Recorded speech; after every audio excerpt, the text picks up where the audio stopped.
लेकिन याद रखे वो नहीं जानता कि जिस 1160 वोटों से जीता है ना, उसमें हम मेहनत पूरी रात दिन की है। जब से आए हैं मैं भी भारतीय जनता पार्टी का एक सदस्य हूँ और 3 साल के बाद ये बाबा न इनके रुकने की जगह है और न ही इनके आज टैक्सी वाले मनमाना रेट ले रहे हैं। पब्लिक पर रिक्शा बंद, होली आ जाए तो रिक्शा बंद, फलाना आ जाए, टूरिस्ट आ जाए तो रिक्शा बंद।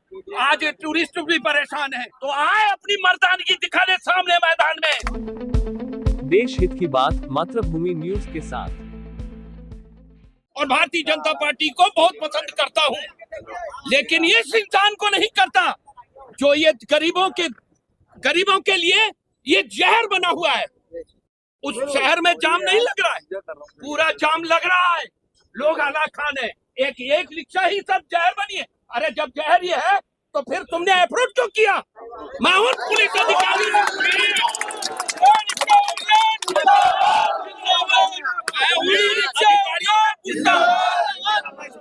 उन अधिकारियों से पूछता हूँ, अरे जब ये ई रिक्शा से आने वाले समय में पूरे शहर में जहर फैलाएंगी, न इनके रुकने की जगह है और न ही इनके आज टैक्सी वाले मनमाना रेट ले रहे हैं। पब्लिक परेशान है, जहाँ 10 लगता है वहाँ 30 देना पड़ रहा है पब्लिक को।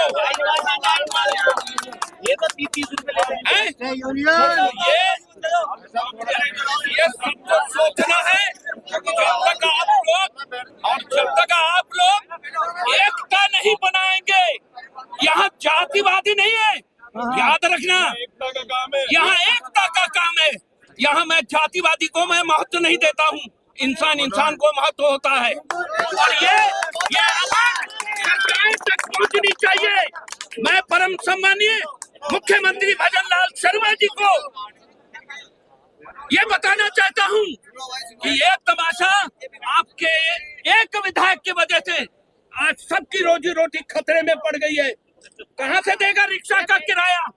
कहाँ से देगा? उसकी किस्त कहाँ से देगा? हैं? क्या ये बाबा देगा? अपने बाप के घर से देगा? ये मुझे बताए। इसलिए सरकार को सोचना पड़ेगा हमारे लिए। अगर इसी रिक्शा बंद करवाना चाहते तो हमें सबसे पहले रोजगार दे। जब घुमंतू के वालों के लिए आप सोच सकते हैं, हम लोग तो हट्टे खट्टे हैं, हम लोग तो सब कुछ करने को तैयार है, गड्ढा खोदने को तैयार है, लेकिन रोजगार चाहिए। कोई बेरोजगार नहीं होना चाहिए। किसी के घर का चूल्हा बंद नहीं होना चाहिए। हम ये कहना चाहते हैं और कुछ नहीं, लेकिन ये बात सही बात नहीं है।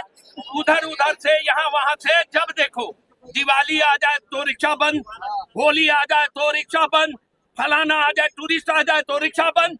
आज टूरिस्ट भी परेशान है। सिर्फ बड़ी चौपर से जलमहल के लिए टैक्सी वाले 500 रुपए लेते हैं, हम क्या लेते हैं? 15 रुपए लेते हैं। 15 रुपए क्या फर्क पड़ा? क्या सरकार को ये नहीं दिखाई दे रहा है? दिखाई देगा, उसको सुनना पड़ेगा हमारी बात को।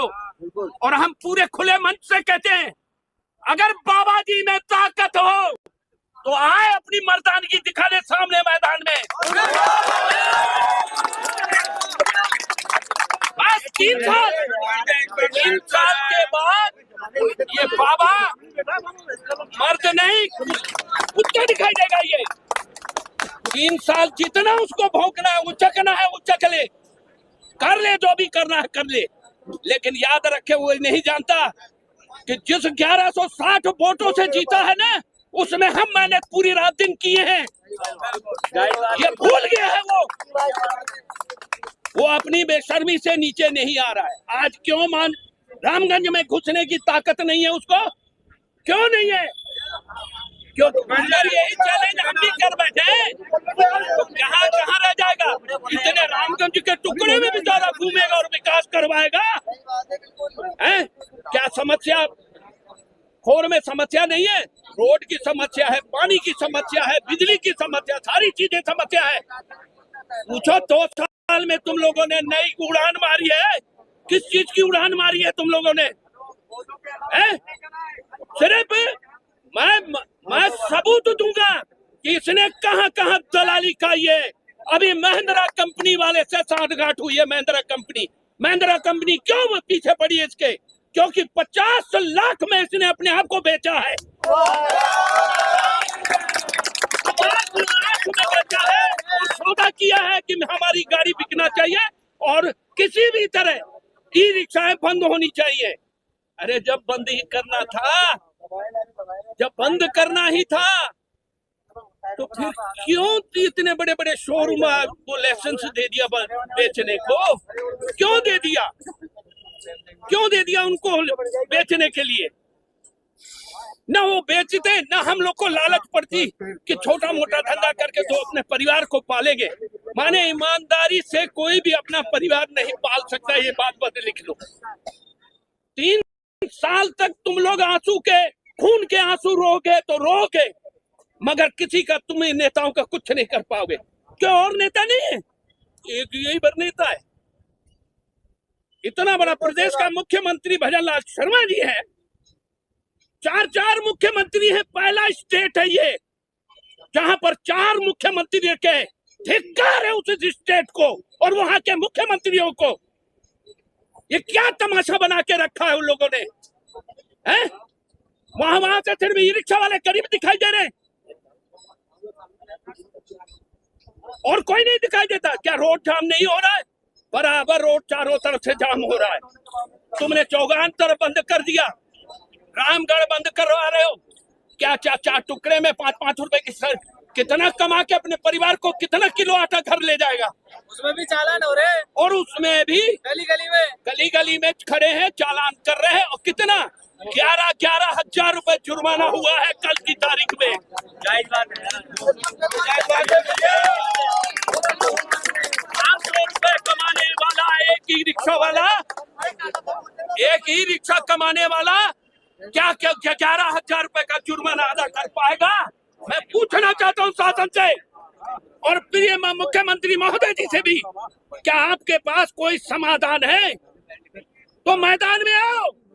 अगर समाधान है और नहीं तो पूरा मैदान साफ कर दो।